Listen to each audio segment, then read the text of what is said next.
Warning, this game contains content that might not be suitable for most audiences. Viewers' discretion is advised. Okay, I know I literally just showed you guys what the content warnings are, but why is it this long?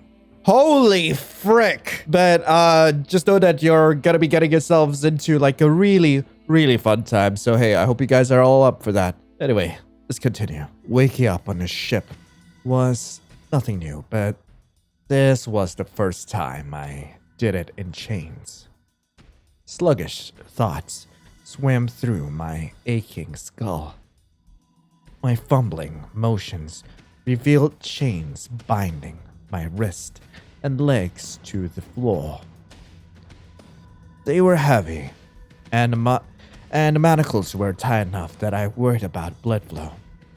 Easy memories resurfaced piece by piece. Each new recollection sent a dagger of betrayal straight through my heart. Not again. God, this is like the third time this week. I attempted to sit up and fell back against the crates with a groan. My head felt like it was splitting in two, and past experiences told me I had at least 2 cracked ribs. A nasty bruise chafed under my tight manacles. Blood poured down my forehead and dried on my chin and throat. I remembered the bruise and the cut to my head. The enemy found my location sooner than expected and forced a melee confrontation. We still won that fight. Zhao. The name fell on my lips like a curse rather than a plea. He'd left quite a big knot on the back of my head. Took me 5 years to get comfortable with him, to gain the confidence to trust him with my back.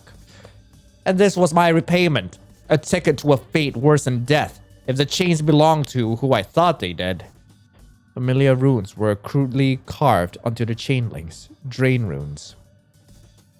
Drain runes bled magic users dry and were necessary if you wanted to traffic humans. I'd shattered more than a few of these in my career. In a way, it was no surprise that I ended up in some myself. One doesn't make an enemy of the Tourmaline ring and walk away unscathed. This was inevitable. They better have paid you well for this, Zhao. Hope it's enough to keep me from finding you. The anger festering within me gave me the strength to finally sit up. The cargo hold was a tight, bloodstained, but not smelly. I had to be the only living cargo down here. Which was bad. These ships never had only one piece of cargo, so they were in a much worse place if they weren't with me. Upon examination, the runes on the chains were cheap and outdated. Reaching within myself to gather matter, revealed I had a tiny amount still within me. I could also partially open my third eye. Opening my third eye sharpened my senses and alerted me to the fact that there were other people down here. The clattering of coins and cheery conversation indicated they were crew, not captives. Sometimes I wish I was able to completely open my third eye. This was one of those cases. I couldn't reach far enough with a partial opening. Instinctively, I looked up and around me. Elementals hung in the air. Small, brain-dead water droplets laced around, carrying around by young, rambunctious air elementals. Air elementals were difficult to control on ships. They were easily distracted by the water and the salt. Thus, they spread themselves too thin and become near brain-dead. The bored little things latched onto my call in a near frenzy of excitement. I gathered the little energy I had left in me and offered it to them. Let me hear them. It took a bit of pushing and insistence to guide them the right way. Soon, those unintelligible voices became clearer. My vision became overwhelmed by what the elementals were showing me. 4 people around a tiny table, drinking and playing cards. They were all slurring the trotteau with a variety of different accents one could find in the Sacrarium Sea. What do you think we'll get for him? Probably not much. Manolines sell well, though. Even if we cut them into tiny strips, all kind of freaks will want them. But aren't most of our clients in dungeon at this port? They hate magic. We wouldn't be selling this cargo to them. It'd be a waste. I bet that the captain wants to sell them off to one of those masked folks in the halls. The foreigners? Other countries pay well for parts. And a mind-wiped bodyguard always sells well, especially if you leave its training. The group laughed a bit. But for real, I don't know why the cap handed over so much coin for this one. Do you really not know who that is? The muscular man nodded and looked confused. He's here to hit things, not to remember them. She patted his arm. That's Burnham, The Burnham. Top of the bounty boards in the ring, 8 years in a row. I saw the man's jaw dropped. So yeah, we don't want to treat them like other cargo. There are people dying to get their hands on them. Wonder if Cap is gonna do the torture rental. The hard part is making sure everyone gets a turn then. Burnham has a few more people who want him dead after all. We're going to make so much money. The glee in their faces made me sick. We might make enough that we won't have to keep snagging rats. I clenched my fists and bit back a growl. A rat meant a child. Children were popular merchandise since they were easy to abuse into compliance. If I can get up. I tried to stand, but I couldn't. People like this were scum and definitely had special places saved for them in the hells. My breath came out in an embarrassingly pained pants due to my minimal exertion. Unable to move, I focused back on what the elementals showed me. Do we really gotta cut him through that place? He lowered his voice down to a near whisper. A shiver ran down my spine. There was only one area locals called that place and refused to speak of. I know it's scary, but we'll be fine. The pass we use hasn't had problems this month. Keep your head on the swivel all the same. Get compliant to that place and you get eaten by one of those things' toys. The big man shivered and rubbed his hands up and down his arms. I'm not even worried about the toys. I'm worried about the ghost ships. Ghost ships? Ah! The other three laughed at him. Yeah. The miraculous ghost ships, where only the crew disappear while their cargo returns to shore. She hit the big man's shoulder. Don't be daft. It's only the tales our cargo tells amongst themselves to feel better. I've seen one though. A ring ship with no crew, only shell-shocked cargo. And how old were you when you saw this? 7, but... It was probably a cargo mutiny due to bad crew. It happens. Some people can't maintain control. Not every crew has Cap around to maintain our superior level of professionalism. The muscular man shook his head. I still don't like it. What? You scared that the crater and the creation will pop out of the sea? Whisk you away? The other three laughed again. Shh! Don't say their titles like that. It's bad luck. You really are young. Greenbloods like you always get so worried about the false idols in Pario. Remember to pay respect to the true gods and you'll be fine. Don't say that name either. Too many ghost ships. Too many rotting monsters on the beaches. I don't want to die because you lot don't know how to be respectful. Respectful of what? 2 buttholes cursed by the divine? The bald woman got a vicious grin. Oh, don't tell me their actual names are forbidden too. Don't you dare. Saying that while we're in this place is asking to die. Oh no. Whatever will I do when Violo and Vivere appear? The bald woman and her friends laughed. The muscular man slammed his palms down on the table. Now you've done it. He looked frantic. Calm down, lad. You've said their name plenty of times. Never had a bad thing happen. The muscular man shook his head and got up. Where are you going? We just started the round. To pray for us. He was already making the hand motion for a prayer to the goddess of mercy while walking away. The rest of his table mates laughed and jeered at him before continuing their game. Enough. The view close. I gritted my teeth. Deep in the center of the Sacrarium Sea rests an island surrounded for miles by blood-red waters. Those waters, the blood waters, were the prison that contained the deadliest living gods. This immortal pair haunted the dreams of children and sailors alike. The Creator, he who destroyed divine law and his twisted creations. The creation built something to mimic humans in an ungodly way. The pair sank hundreds of ships every year. When the creations died, they left acidic corpses on our beaches. Any sane sailor turned back the moment the water started to look even slightly pink. Only fools like those in the ring dared to actually cut through it to avoid civil guard patrols. I would need to worry about my life once we docked.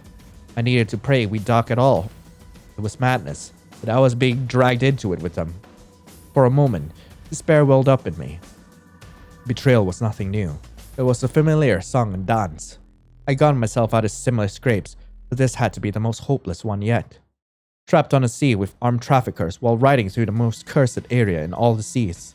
It was a death sentence. Unless I could turn it around. I've not lived this long to die now. I felt around my soul and body, seeing what kind of magical reserves I had left. It was very little. The previous battle had drained most of my energy. Like before, reaching and gathering my power felt like physical agony. Only my years of training kept me from falling to one knee. I didn't need anything flashy. I only needed enough power to rip the nails out of the floor. I wrapped the chains around my arms until they became taut. My muscles and bones protested my pulling, but I powered through the pain. It took all my focus to bursting my energy with the momentum of the pull. I succeeded. The action had me falling back against the wall. Black spots danced along the edge of my vision. My legs shook. I tried to focus on making sure no one hurt me. The ringing in my ears drowned out anything else. Steady. Steady. Each slow breath hurt like hell. Still, I persisted in the motion, careful to not breathe too deep. My ribs would resent the extra damage otherwise. While I gathered the strength to move, I collected my wits. I was stuck out at sea on a ship with traffickers who wanted me dead or gone. That traitor had stripped me of my weapons. I had no allies for miles. Then again, I doubt I had allies at all. Relationships that did added treachery were rare in my line of work. Not that it mattered. I had no way of reaching help at all. To make matters worse, we were heading into bled waters. What could I do? Fight my way out or die trying. Sneak my way out or die trying. To give up, it was hopeless. Sneak my way out. Honestly, I don't think we can fight our ways out, considering like how freaking weak we are at the moment. I tried to remember anything I saw before going unconscious. My memory was correct. There were emergency boats on the side. My body was weak, but I wasn't dead yet. Reaching into myself, I determined I had enough power to make the boat land in the waters quietly. I only needed to get to one unseen. The hard part would be getting around their guards. With all the cargo spread around, they'd be on high alert. Honestly, they'd probably be on alert because I was on board. I observed the lanterns and candles, debating messing with them. No, that'd be too noticeable. If anything, it'd lure them in. I could use it as an ambush if needed. With a pained groan, I hauled myself up. There was work to do. If I managed to escape, it would be quite a boast to add to my sales pitch. I didn't have time to react when the ship lurched. My poor balance sent me rolling across the floor. Only instinct had me bracing my feet against a column to keep me from rolling anymore. The spray of my left ankle screeched at the impact, but I didn't have time to wonder if I'd broken it. Another lurch came from the other side of the ship. I flung my long wrist chains around the column and used them to hold on. Chaos reigned above me. Frantic screams and shouting echoed down the stairs. The sounds of metal clanging against something unnatural rung out. The lurching stopped, but the fighting continued. I managed to pull myself behind a small gathering of cargo crates by the time members of the crew ran downstairs. Frick, frick, frick! Oh, goddess of mercy, grant me freedom from this torment. Oh, gods of secrets, grant me your blessing to hide! People babbled and shouted at one another. No one even noticed that I wasn't where I was supposed to be. We're doomed! We're doomed! The sound of something heavy trotting down the stairs had new screams of terror rising up. A symphony of broken bones and thudding bodies took over. Unnatural, disturbing grunts and groans, echoes from the beast mauling them. The gleeful laughter echoing above it all had me frozen in place. The voice was low and had a slight rasp. There was a sadistic, playful quality to it. 13, 14, 15, 16, 17. 17 people left. The screaming began to die down into pained sobs. I didn't dare move from my spot. The man began to hum. The cheerful melody felt out of place with the backing chorus of people pleading for their lives. Let's see. Male, no diseases of note, no injuries of note. Emaciated form, poor bone density. Not viable. I heard the sound of blade ripping through flesh, cutting off a terrified scream. Female, unique blood condition. I recognize the type, but research is lacking. Viable. The sobbing increased into panicked screams. Something hauled the woman away. Male, impressive physique, decent health and bone density. Musculature could be useful for ligament experiments. Viable. Please, no, no, no! The man's cries cuts off as he was also pulled away. Please, please, the woman pleaded. Begging is pointless. Silly scum. It's not like spared anyone in your life. What's it like to enjoy feeling powerless? Is it fun? Does it make you think of your sins? Come now, tell me. I asked a question. The playful tone turned into something far more dangerous. The man tapped his foot. Female, nothing impressive. Less than average health. Beyond stupid. Not viable! I heard the sound of something slamming against the floor. The sound of a skull caving in cut off her pained cry. Finally, intersex. Fascinating. Sadly, I finished that research some time ago. A unique bone disease. This is new. Fascinating. He clapped his hands in glee. Fantastic! What a wonderful find! You'll make for a wonderful case study. Fireball! This one day even put up a fight as the beast hauled him away. I kept my hand clasped over my mouth. No one else was around. He'd miss me. If he didn't sink the ship, I could get away. Could also try and sneak out of one of the emergency boats. The man was humming while moving through the cargo hold. I tensed when he passed right by me, holding my breath. To my horror, he looked right at me. His eyes were foggy and unfocused. Messy dark brown hair framed a delicate face and wide blind eyes. Freckles covered tan skin, unique gold-filled scars sprawled across his chest. It almost looked like a mischievous angle, if not for... Did I seriously read angel as angle? God, that is a first. God, he'd also looked like a mischievous angel, if not for the blood splatter on his face. He scanned the area, and I could feel magical energy radiating off of him. It felt like I was standing next to a white-hot flame. I pulled my own third eye shut to avoid his energy and hope he would notice the remnants of my presence. My chest burned from holding my breath, but I didn't dare release it. This wasn't the first time I'd fought a blind magic user. They tended to be prodigies due to their minds being able to process magic better. After all, their brain didn't need to produce or process visual feedback from magic. Instead, that extra focus went straight into their natural abilities. My limited abilities allowed me sharper senses and a keen awareness of danger. The completely open third eye was something for prodigies alone. His third eye will see me. Ah, frick. Frustrated tears mingled with the sweat and blood on my face. I waited for him to address me, wondering if he wanted to torment me on purpose. Even though his third eye passed over me, he turned away, let out a surprised gasp, and cringed. He didn't turn back. I blinked a few times. My jagged breath came out as a particularly loud wheeze. No reaction at all. The realization hit me like a hammer. Blind and deaf. I breathed quietly all the same. I couldn't bear to open my senses to check on the elementals.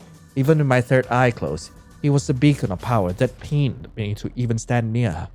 The realization that escaped was possible had me shifting. I gathered my chains to pick them up off the floor.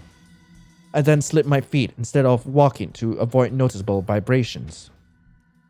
Hello? I need to make sure no one is unconscious down here. Hello? If you're here, you need to tell me. I'll put you with the others in a more comfortable spot. Huh. He meandered through the cargo hold, humming the entire way. His humming grew fainter, and it took the chance to make my escape. I navigated the rocky of the ship until a sharp lurch sent me slamming into a column. The motion caused my head to hit a lantern and drop my chains to catch myself. With terrifying speed, the man was in my area again, head scanning the area.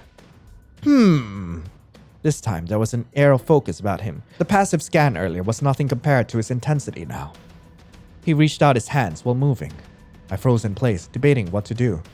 Was it the chains hitting the floor that alerted him? Was it me hitting the column and lantern? His nose twitched with a sniff. Different blood? He let out a curious hum while moving around. It was going to find me. I needed to do something. I stay quiet? I have a feeling trying to fight him off will be a bad idea, and begging him won't do me any good. I'ma stay quiet. If I was very, very careful, I could dodge him. was a long shot, but it's all I had. He explored at a casual pace.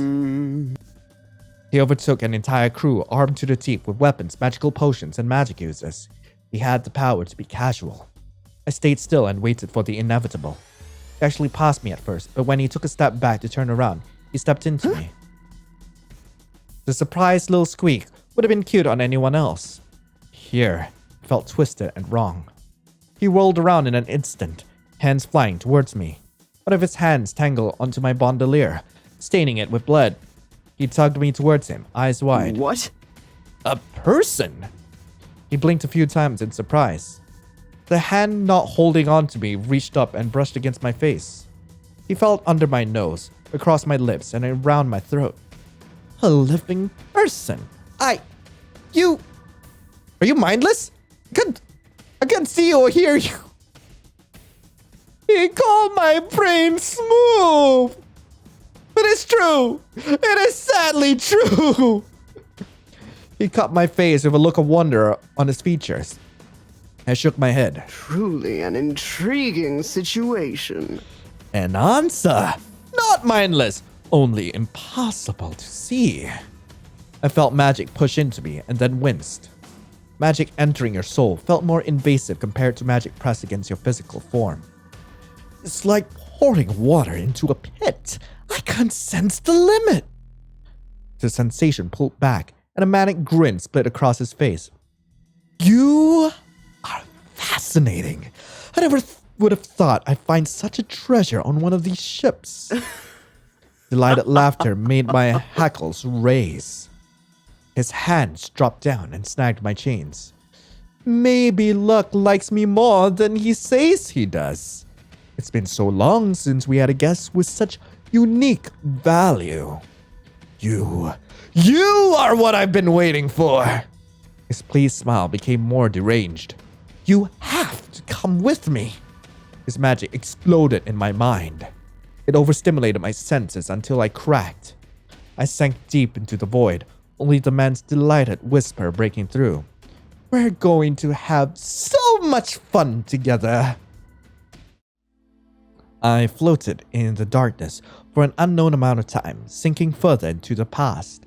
Soon, the unintelligible whispers turned into recognizable voices and sounds. Pain grew and grew in contrast to my body, which only felt smaller and smaller. The dark shadows began to form familiar colors and sensations. My body ached, and my limp arm hung at one side. I lay on the dirt ground of the barn, a broken ladder beside me. All I could do was stare out at a hideout Jabari and I had made together. The perfect place to escape our parents, and the only place that's safe during a bandit raid. My young mind was crying and scared, wondering why my best friend had kicked the ladder down. My vague adult awareness recognized the desperate self-preservation. He left me as a sobbing, injured bait. I could do nothing but lay in a pained gaze, pleading with the gods to save me. The bandits hadn't entered the barn. The civil guard had arrived faster than expected. The pain in my heart only grew even after my rescue. I could never find it in myself to forgive him. A small wound tore into a gaping hole when the civil guard recovered my parents' corpses. Everyone in the village had looked at me with hollow pity then. A broken arm meant I could not do work, and I now had no parents to look after me. Like my friend, they kicked me to the side. I don't want to see this. The pains of my past began to bleed into each other again. Each time I extended a shaky, terrified hand, daring to trust, a new wound gouged itself into my heart. Blind faith and hope for goodness sharpened into cynicism over the years. The wounds of the past tightened around my throat. My despair straddled me like a lover, tempting to stop breathing to avoid the pain. I shook my head, thrashing and fighting back. With my first agonized gasp, my eyes flew open. The ceiling above me looked rather plain. Chipped embossings were overrun with vines. I traced my eyes along them while steadying my breathing. The room was dim and humid. My body felt heavy, bloated, and uncomfortable. Someone healed me magically then. Magical healing was always expensive, and unlike most people, I tended to have a severe reaction to it. Thus, I tried not to get healed that way if I could avoid it. A hand ran across my body, and I noticed thin manacles on my wrist. They were lighter than the ones from the ship, and a dainty-looking chain connected them. I reached inwards for my energy, but found nothing. No energy at all. I ran a thumb across the chain and groaned upon realizing I recognized the runes on them. The ones on the ship had been cheap knockoffs. These were airtight in denying me my magic. The groan forced me to take in a deep breath, and I coughed on dust and the overwhelming smell of lye. Someone had washed the sheets recently, but this place still needed a good dusting. I sat up and looked around. Something fluttered on the edge of my periphery. My head snapped over in the direction of the motion. I braced myself for impact. Don't you dare scream! A tall figure sat near my bed. It was a man, but not the one from the ship. That man had been slim, almost tiny. This one was a mountain of muscle barely contained in haphazardly tied robes. Long hair poured over his shoulders, ending in colorful tips. Unnatural golden eyes set in a sea of black, glaring at the dagger. Painful-looking seams broke up mottled gray skin. He looked like a monster you'd run away from.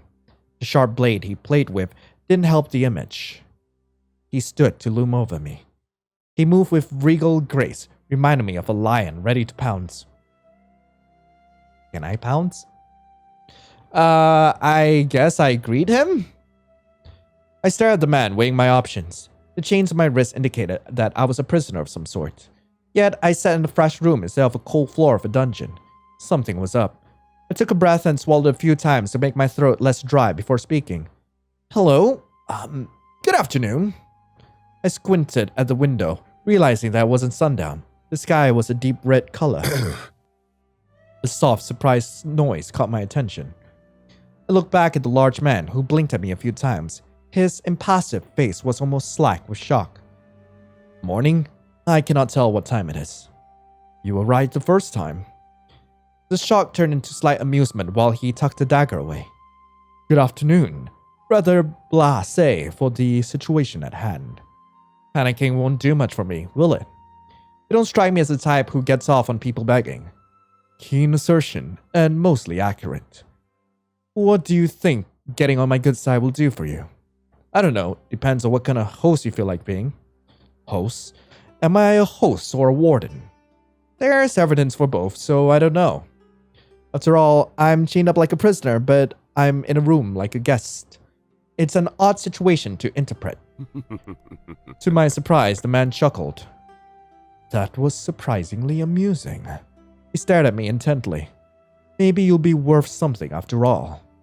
I did not know how to feel about the slight interest that flickered to life in his gaze. Any further odd conversation was cut off by the door to the room opening. The ship's attacker pranced in, tilting his head. My sunshine. Did you laugh, my sunshine? He raised a brow. Surprising, I know. Does this mean you're less upset with me? You are still in trouble. Damn!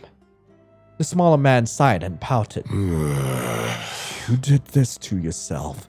They are surprisingly close to each other. I know that polyamory is an actual thing in this game, but gosh darn, I have a feeling they've already got something going on between the two of them. I know. The shorter man sighed and turned to face me. You're awake, which is good. Any problems with your vision? Odd spots? Shorter range? No, but it's hard to tell for sure in a dim room. Ah, right. My sunshine can see in the dark. He laughed and waved a hand in front of his face. I haven't needed a light in a long time. We'll have to make sure to brighten the place up. Must we? I'd rather, I guess, not break their neck walking around, so yes, Viv. Viv let out a disgusted grunt. No issues with hearing, it seems. No, I hear fine. I'm surprised you can hear me. Wasn't I interesting because he couldn't hear me? I can't hear you. I can hear the air elementals I've attached to you, repeating what you say to me. My eyes flickered around me out of habit. My chains preventing me from opening my third eye meant the gesture was meaningless. Which makes you so fascinating. I've never had to do this before. The small man stepped forward and grabbed at my face. Well, I have done it once before. A long time ago. It's quite the strain on him too. Be grateful he deems you worth the effort. Not strain, but an inconvenience. Elementals are a fussy, unreliable tool. The fingers on my chin trailed up to my face. How do you feel? Be honest. Terrified? He said to be honest. There was no other answer given the true horror of my situation. 2 men living in a castle under a red sky. One of those men were named Viv. Viv had an unnatural, inhuman appearance. I licked my lips in my nervousness. Is it really out of nervousness, though? Okay, that was bad. That was terrible. Terrified? Whatever for? Unless he cupped my face and leaned in. You've pieced together where you are. Such a smart little thing. It's not that impressive. Viv rolled his eyes. Only a fool wouldn't be able to piece this together. The pieces alone are screaming the answer. I'd say recalling and combining irrelevant information under stress shows their abilities. So, I'm right? Well, you'd have to say it out loud first. I hesitated. Are you the creator and the creation? My mind went back to the running game children would play.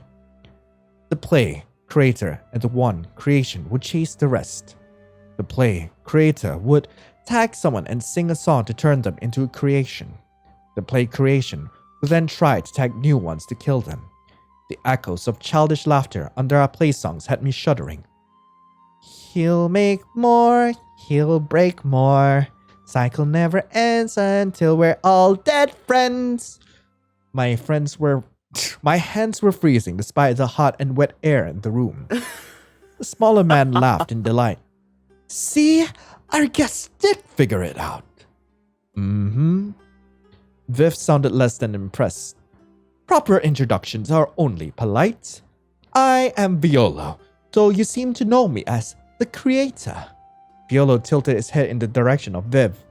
That sourpuss is the creation, Vivere. Obviously. Violo finally released my face. You don't have to. I mean, heck, you can have your hand on my face all you want. You're cute, and Viv there is a total stud. Seriously, can I have both? I know that's an option. I want both. I don't care how perilous my journey currently is. I want both. Welcome to Pario. You'll be staying with us for some time. Violo clapped his hands together and gave me a big smile. If it was meant to comfort me, it had the opposite effect. You see, you're quite the fascinating find. Despite having mana of your own, your soul is a void. What? The things I put up with. Oh, please. Vivere had tossed his hand over his shoulder and glowered at me. There is no way you hadn't noticed the oddness of your body. It's surprising you haven't been killed on accident. True, even with both of us managing it, the elementals are noting some sluggishness, which means we pour too much energy into you while healing. That can be fatal, you know, to you and the healer. I imagine healers charged you an arm and leg for repeated visits. I flinched. That was true. How do you know I have mana lines? Beyond the fact I cut you open to check. I shuddered and looked down at my body, unable to find signs of its exploration. You have aura burns in your mouth from spell work. My sunshine says you also have discoloration under your nails, which is common in spell words. The spell sorts. There's also the fact that the runes are active. We've both received the alarm that you tried to open your third eye. What else could you be? Violo laughed. This makes your situation all the more intriguing. Your soul is willing to absorb any and all magic thrown at it. Telepathy, healing, illusions, who knows what else? This violates the laws of nature. Human souls are not supposed to be limitless. A human body will shatter if one pours too much energy into it. You still seem vulnerable to that. It'd be a shame if you died on accident. The way he said that clued me in that if it was by his hands, it wouldn't be an accident. Why is that interesting? Aren't I a mere defect? I need it. Violo leaned in so quickly our foreheads almost collided. I need that power. I need that void. His voice was desperate and almost reverential. A fond smile crossed his face. And you're going to help me get it. After all, it's not like you can go anywhere else. Feel free to try if you want to. Is it very... he jealous? It sounds like he's jealous. Vivere shrugged his shoulders. Now, that'd be fatal. The grin became sharper then. I'm quite the grump when things get in the way of my studies. But that won't be a problem, right? He leaned in close one more time. Can you decide whether you want to be close or far away from me? I would prefer if you were close to me. I mean, heck, my personal space is all yours for the taking. I mean, heck, you can intrude all you want. You can invade my space. Oh my god, I want you to invade my space, Violo. Behave for now. We'll figure out what to do after the experiment ends. I shuddered. My captivity in Sacrarium Pario had begun. No one hauled me into a cold room to cut me open. Violo and Vivere had left after our initial conversation, ordering me to rest for now. Some parts of me struggle with the idea of sleeping in such a dangerous location. The exhaustion of my past 2 days had won that struggle. I woke up the next morning feeling a little bit better. No monster waited to drag me elsewhere. At least an hour passed with no signs of someone calling for me. I wasn't about to waste the opportunity to explore. The rules of this place were hardly defined, and I needed to push the limits to see what I could get away with. To my surprise, the door to my room didn't have a lock. It swung open like into an old hallway. Much like my room, dust and overgrowth dominated the hall. Candles and magical lights gave me enough light to see by. Those spells flared to life and attacked me when I crossed the threshold. The monsters came roaring down the hall to capture me. I hesitated. This level of freedom could be a ploy to trick me into misbehaving. The weight of the chains on me helped me realize what it actually was. It was neither a threat nor a flight risk. Hells, I hadn't even been able to bathe properly because of the length of the chains. Bathing in chains meant scrubbing myself down while struggling to maintain my balance. I had no magic, limited mobility, no boat off the island, and was powerless against living gods. They didn't need to lock me in a room. I had nowhere else to go. The realization tasted bitter. My insides churned with nervous energy. I'd been a child the last time I was this cornered. Ignoring the sick feeling in my stomach, I continued forward down the hallway. The stagnant air didn't budge beyond a mild increase in floral smells. With no way to determine direction, a random chance was my only option. I moved with purpose. Instinct had me pre-check any corners before rounding them. I clung to the shadows despite the effort being pointless. The architecture of this place reminded me of Crescia. In fact, Violo had muttered some words that sounded like crests. His trotteau lacked much of an accent, but those words were distinct enough, given the approximate time of his imprisonment. Not Christian architecture, Crescent Imperium architecture.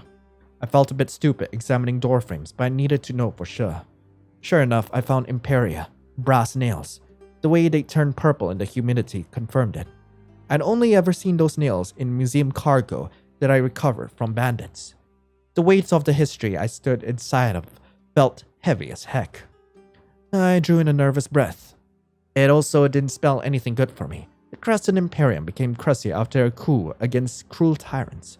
If he was from the Imperium of old, it was even more dangerous than I first thought. Some part of me regretted tuning out that babbling museum curator. He might have said something back then I could use now. Our investigation ended when heavy thuds began to echo down the hall. Whatever that thing was, it was heavy and slow, yet more than 2 legs. As it grew closer, I could hear multiple moaning exhales of rhythm with one another. Fear forced me into a tight crevice, obscuring myself with the overgrowth. I held my breath and waited for the creature to pass. It was horrifying to look at. A mass of twisted and warped flesh ambled forward with eerie precision. No feet to be seen. Dozens of arms acted as legs. Elongated fingers and palms slapped against the floor. Is it a revenant from Elden Ring? Because those things are horrifying. Have you guys seen those things? Those things are freaking horrifying. It paused near me. The 2 strongest looking arms hit the ground and held the creature's long, twisted body.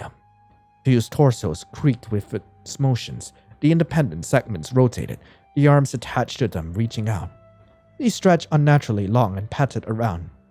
The head seemed to be many heads fused together, leaving only the noses and mouths. Black and yellow teeth chattered between breaths.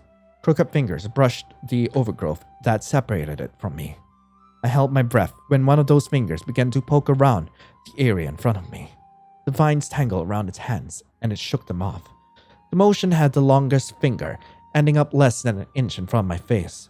The creature paused completely. Then, that hand surged forward and grabbed at me. My arms swung up to try and ward the creature off. Despite many of the arms looking thin, they batted away my attack and pulled me out of my hiding. Its hands wrapped around my thrashing limbs with ease. The thing lifted me atop its back and began walking with me. I waited to be devoured. I had nowhere else to look at but its ugly head. The mouths on it didn't look designed to tear flesh. The strength of its hands might allow me to rip it apart. It didn't. No, each motion while handling me remained firm yet careful. Something was up. I hung limp in the creature's grasp to conserve my energy. I'd need it. The creature navigated the space with expert precision. Even carrying my extra weight didn't make it stumble. I did my best to remember the path we took, noting down things I could use as reference points. We passed by more twisting creatures. Some things were mostly human, two-legged with their faces warped beyond recognition. Those ones had no arms. They hobbled about, holding buckets in their mouths. Others were discussing displays of cobbled-together corpses. A few had no flesh at all and were bones moved by metal threads. It was another reason why these two didn't lock my door. They had constant security. Eventually, we approached a dark door that opened without being touched. The creature turned and tossed me through it. I rolled with the fall and got up to my feet, only slightly tumbling due to my leg chains. I was in a library, or study of sorts. Books lined the walls and tables rested in various places. Odd things and disgusting things rested on top of them. Like everywhere else in the castle, plants had begun to reclaim the space. Unlike everywhere else, lead and rotting items joined the clutter. Violo stood at one of the tables, polishing what appears to be human ribs. Hello! Welcome in! He didn't bother to look back at me. Sorry to grab you, but you can't hear air elementals right now with the chains. Can your creations not talk? Originally they could. It got annoying hearing them beg to die after a while. So I removed that ability. I shuddered at the casual cruelty. He spoke about it like it was something akin to changing curtains. You're tense. Don't tell me one little creation has you panicking. You're Burnham! Surely you've seen comparable sights! I flinched. How do you know who I am? I asked around. He sat the ribs down and turned around. When he did, I saw blood stain the shirt. One of the crew rested on the table, cut into pieces. Violo had removed the muscle in his arms and legs, and the sight of them dangling from the rack made me want to puke. Truly an intriguing situation. I knew you were fascinating, but I didn't think you were famous before this point. He wiped his hands on his dark pants. Sword? He held his hand out. I watched as a long sword grew small little black tendrils. It used those tendrils to move to him. Once it landed in his palm, he threw it at me. Instinctively dodged away, only to see it land in front of where I'd been standing. Lion Burnham, the bane of the Tourmaline Ring, experienced mercenary with at least 12 years of credited work. You made quite the impression on one of my little roses. She remembers you with such passion.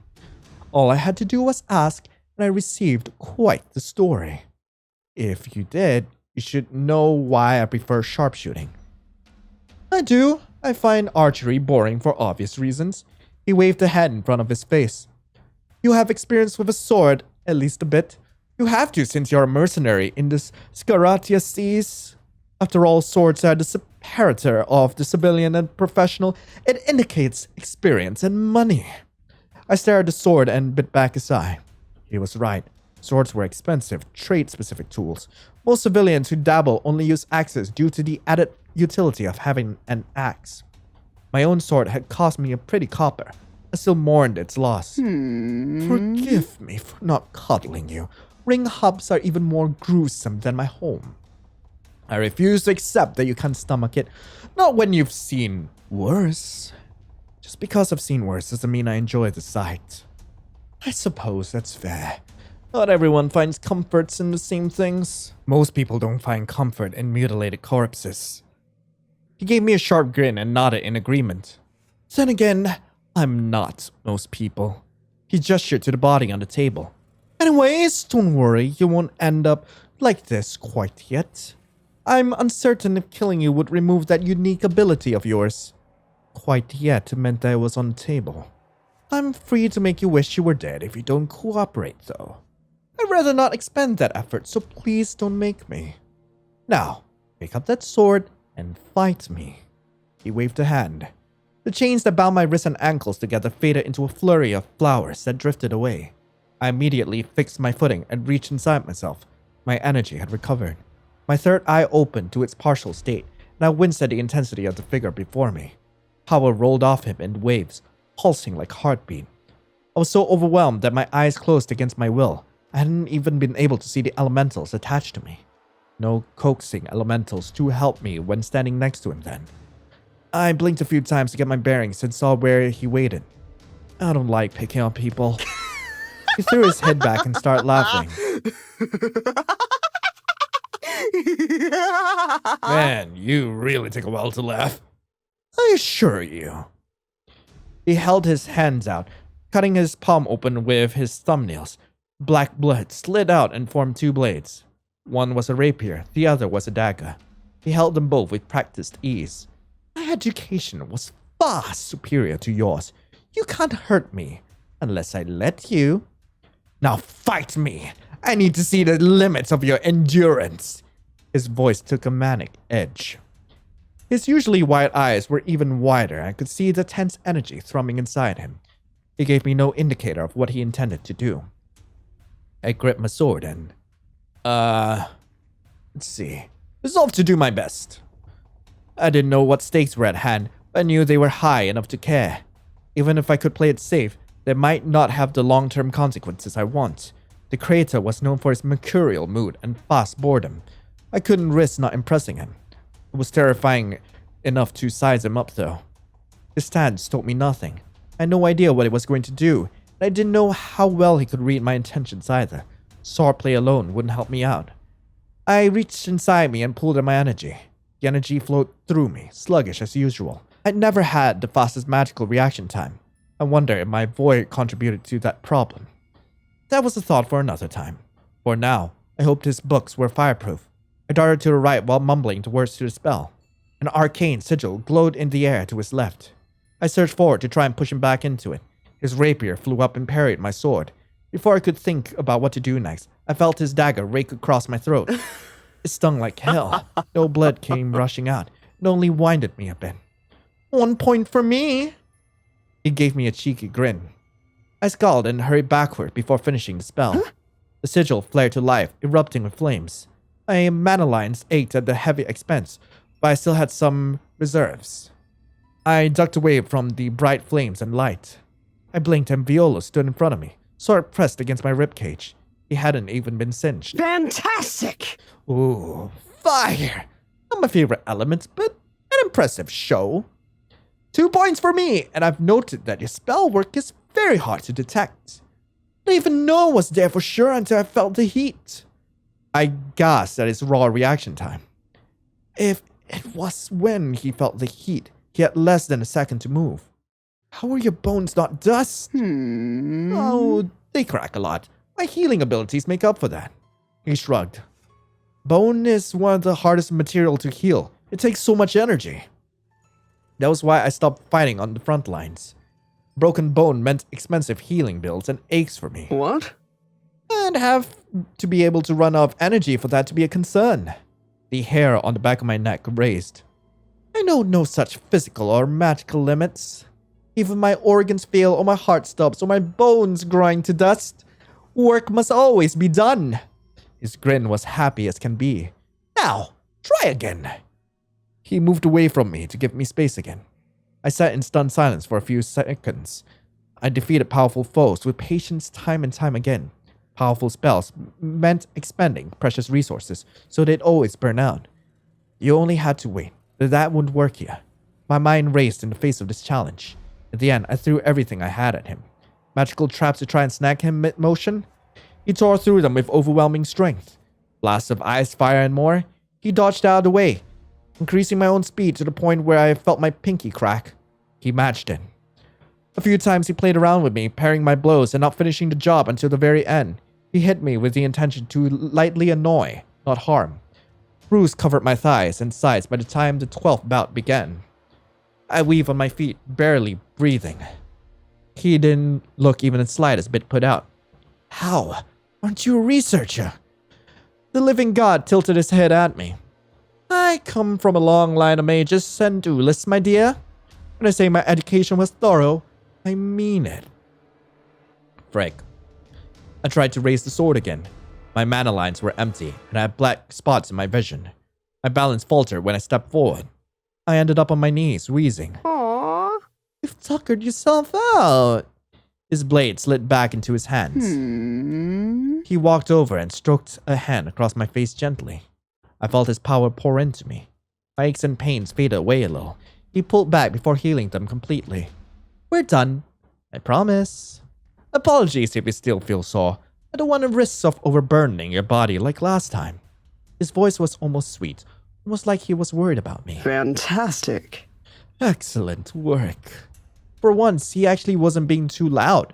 No, his voice was low and my growing headache appreciated it.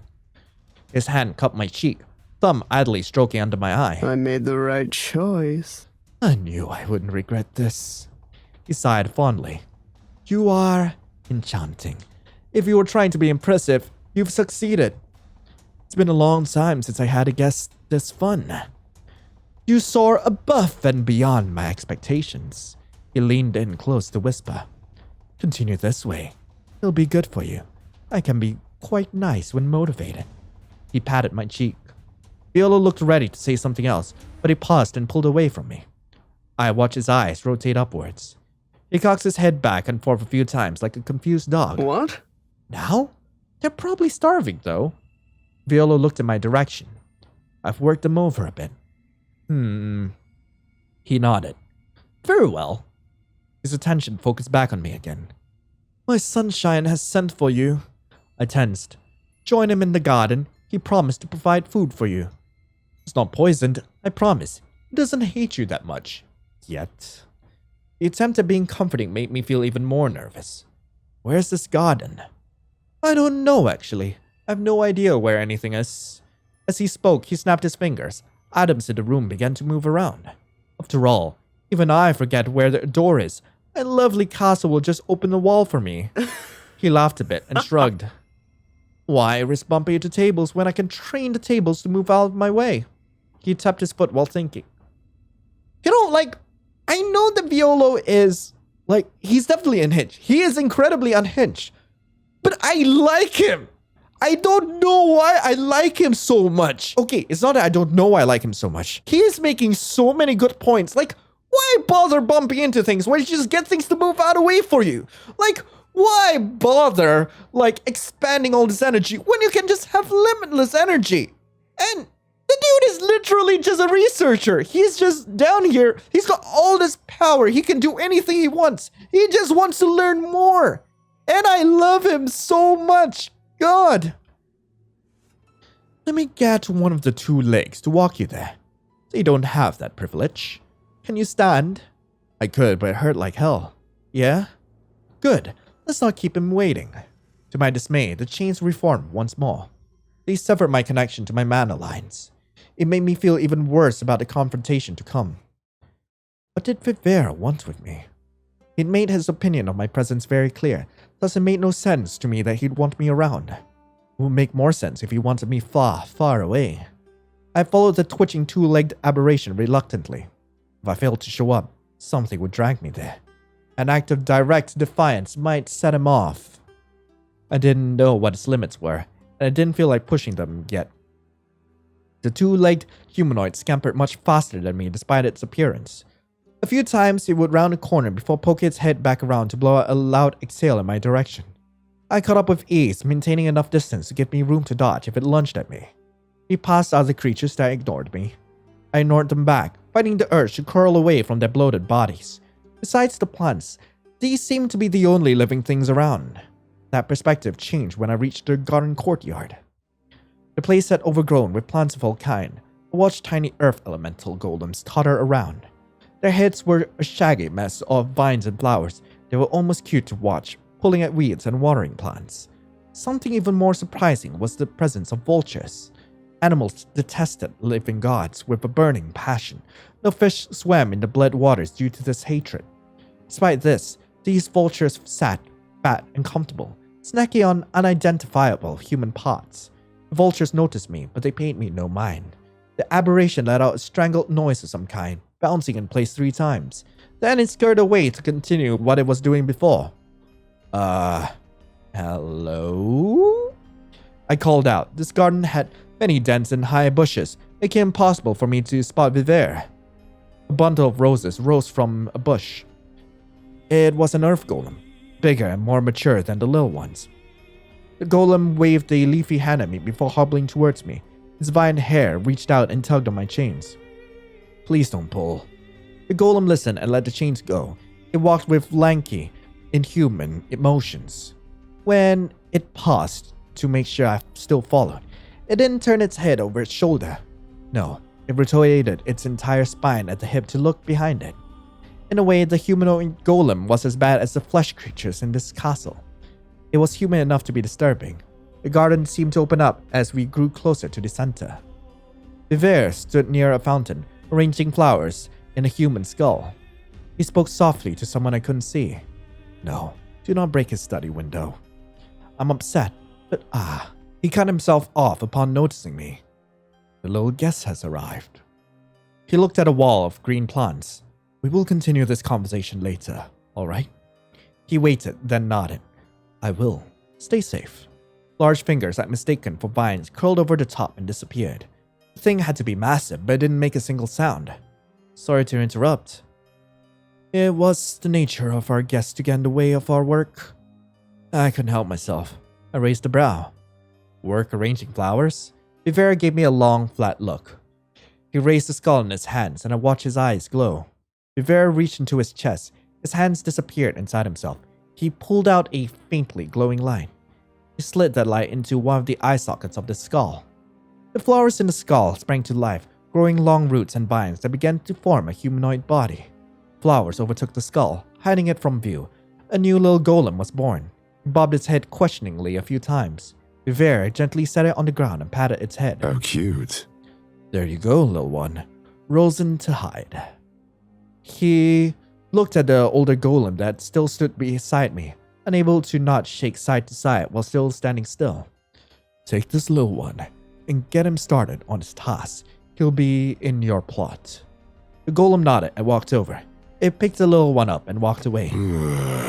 Vivere leveled his cold gaze at me once more. Our list of tasks grows ever longer, so we need more helping hands. I've been very busy. How many elementals do you two control? The question came out before I could stop it. A few 100,000. These creations are not elementals, though. What are they, then? None of your business. I bit my tongue. I doubt angels will work with beings like Violo and Vivere. Thus, if they weren't elementals, they only left devils or something new entirely. Vivere moved to sit down at a small table set up with food. Sit. Eat. My love will be annoyed if you starve yourself. He picked up a porcelain teacup that looked almost comical in his big hands. I will force feed you if need be. Do not test my patience. I sat down at the table with a sigh, eyeing the food to determine what parts I felt safe eating. Annoying. There's no way in the hells you are as picky as a mercenary. You're right, I'm not picky. They aren't poisoned. Yet. All guests get at least 6 days as a grace period. I'm not the first one up here? No. Violo keeps anything of extreme value out of the dungeons. It's been a while since we had one. Doesn't that bother you? It does. He gave me a sharp grin. Luckily, his interest is ever fleeting. 6 days is usually how long it takes for him to grow bored. He took a sip of his tea. I clenched my fist under the table. The weight of that countdown had me tenser than expected. 6 days was hardly enough time to escape, or try to curry enough favor to survive for longer. Stop staring and eat already. His hand with the teacup hovered over the plate. He narrowed his eyes at me. To avoid finding out how unpleasant it'd be to be force-fed, I picked a few things to eat. The tea was relaxing, not too strong in taste nor too weak. I greedily downed the cup. I suppressed a flinch when the cup moved from the plate and the pot moved to refill it. Is everything here alive? Yes. It's a lot harder for Violo to lose something when he only has to call for it. Can't bump into tables if they move out of the way, and so on. Honestly, Violo sounds like he's got an amazing life. God, I won't mind living here, honestly. I wonder if the things I touched and observed in detail will report my snooping back to the pair. My cup returned itself to me, and I drank more tea to calm down. It didn't help. Vivere's golden gaze pinned me to my seat, overwhelming and critical. He didn't say a word either. His silence made a clatter of cutlery sound like cannon fire. I didn't say a word, but I matched his stare. There are important notes to catalog about you. Violo is too busy for such monotony. The things I put up with. I'm going to take those notes. Ah! To begin, where and when did you receive your training? Private mentorship from a young age. Got taken onto a merc's wing after my parents died. Was this mercenary famous? No, never broke into the big news. Powerful, perhaps? Standard Sacrarium spell sword. Good on land and the seas. Nothing to write home about, though. Vivere scowled. That was your only source of education? Yeah. No teachings from a monastery. No secondary teachers. My only other teacher was experience. Your condition is not related to your education, then. Did you think a mortal unlocked some kind of spell? It very well could have been the case. That'd be insane. Vivere gestured to himself. I am the product of a mortal unlocking an unthinkable spell. I grimaced and took another sip of my food. No symptom of familiar poisons kicked in. I forced myself to eat slowly to avoid getting sick. To your knowledge, is your family cursed? No, we were rather devout when I was younger. That changed? You can only see so much of the world before it shakes your faith. I see. He leaned back in his chair. Annoying. Annoyed that my condition is physical? Yes. Why? Take a wild guess. I thought about it. Don't tell me you're that easily jealous. Very much so. Violo is too. He just doesn't speak about it openly. I mentally noted that down. Well, might as well see if you're entertaining. What? Tell me, what is love? I stare back at him. Maybe don't hurt me. I fail to see the purpose of this. To see if you will be entertaining to me as well.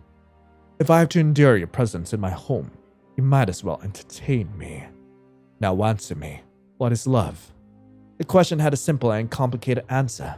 Vivere let his cup go to refill itself. When it settled back down, he put sugar into it and stirred the mixture.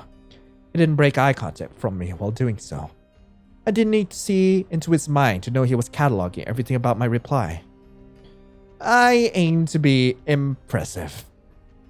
Vivere barely tolerated me. If I wanted to keep my head, that needed to change. I worried about pushing things too far, but fortune favored the bold. Love is something either extremely fleeting or long-lasting. I've rarely seen something between those extremes. Sometimes love is a splendid night with a new face you'll never see again. Other times it's a long-lasting bond that even time cannot erode.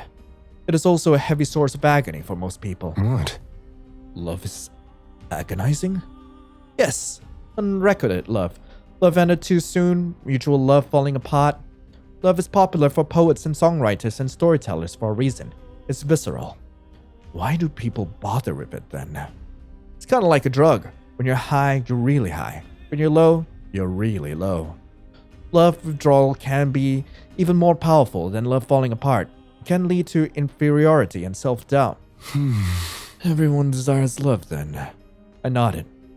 Even something like me. I sucked in a breath at the pointed question. It would be hypocritical to say otherwise. He raised a brow at me. If one thing above most mortals. He raised his brow, turning into a questioning grin. You can confidently say that you were created out of love. It's obvious that Violo adores you. Thus, I would say you understand love better than many humans despite your origins. He snorted at the last bit. Well, that has to be the most politest way someone has brought up my origins. He chuckled a bit and took a sip of his tea. I took advantage of the pause. What is devotion? He paused with his cup near his mouth. His pupils dilated a bit, and he tilted his head like a curious cat. Oh? He set the cup down and we sat in silence. Devotion is doing what must be done for people you love no matter what. Even if it hurts you? Nothing is truly painful if it is done for someone else. Even if it hurts them. Sometimes they won't understand why it had to be done until later. Short-term pain is worth the long-term benefit then. In my experience, yes. Do you disagree? Not entirely, but I have my caveats. Let's hear them then. The conversation ebbed and flowed then, bouncing from abstract concepts to abstract concepts. Vivere allowed me to pause to eat, so I managed to enjoy the meal too. The tension in me began to fade. Vivere's engagement was positive, and for a moment, I could forget who exactly it was I was talking to. An odd little golem appeared while we were lost in conversation. It appeared to be made out of cat bone, clay, and daisies. The little creature hopped up onto the table with a rumbling purr. Vivere didn't bat an eyelash and rubbed its bony head. A cat? One of Violo's, the only one we managed to bring with us. We weren't able to grab the souls of the others before our imprisonment, or any of his non-feline pets either. Pets? Plural? Vivere let out a loving yet frustrated sigh. Yes, he had a small sanctuary in the graveyard at one point. He was devastated, not knowing what happened to them. Did he keep vultures too? At the time, no. Once we've gone here, it came alongside ships. I thought animals had... I cut myself off. It's like being in the territory of living gods. Birds are an exception. They're children of freedom. Ooh, that makes sense. They're pretty fat. Don't let Violo hear you say that. He worries they're too thin. A chuckle slipped out of me. Anyways, what is sorrow? We kept talking until the sound of someone skipping through the garden interrupted us. I expected to see them emerge from the path, but Violo stepped out of a large bush of mixed flowers instead. He held some kind of metal rack in his hands, muscles and nerves carefully pinned on it and stretched out. My sunshine? Violo pouted while he whined. You were ignoring me. What? Was I? Vivere blinked in confusion, straightening his spine. His eyes flickered back and forth a few times. My love. I see. I hadn't noticed. I was distracted. I'm sorry, my love. Violo huffed and moved in to sit on Vivere's lap. The taller man easily moved into a position to make the shorter one more comfortable. Vivere wrapped one strong arm around Violo's waist, and Violo crossed his legs while leaning back against Vivere's chest. Distracted? In a good way, it seems, since I'm not being told about scattered gas body parts. Surprisingly so. Vivere brushed his bare hand through Violo's hair. He caught me off guard, truly. The fondness and affection sharped into annoyance when he seemed to remember I was there. But our conversation just ended. I have completed my observations. Don't forget to record them. I won't. Burn off of you. I mean, if you want to stay and listen to us discuss the unique magical tensile strengths in these ligaments, feel free to. I would rather not. Violo shrugged. Good day. I stood up and shuffled away. Vivere's new interest had faded away the moment Violo appeared. It was difficult to navigate out the garden without a guide, but I managed. And that is where we're ending today's episode. Thank you all so much for watching. I really hope you guys enjoyed it. We will be back with more Sacrarium Pario tomorrow, so stick around for that. In fact, hey, if you aren't subscribed to the channel just yet, what are you doing? I mean, heck, subscribe button's just down there, and you'll be able to see a lot more visual novels coming your way, as well as other games from time to time. I mean, I'm still trying to figure out what's good for this channel. Anyway, thank you all so much for coming. If you guys want to play this game for yourself, link to the game will be in the description below. I hope you all have a lovely rest of the day, and as always, I will be seeing you in the next video. This is Lion, signing off. Ciao.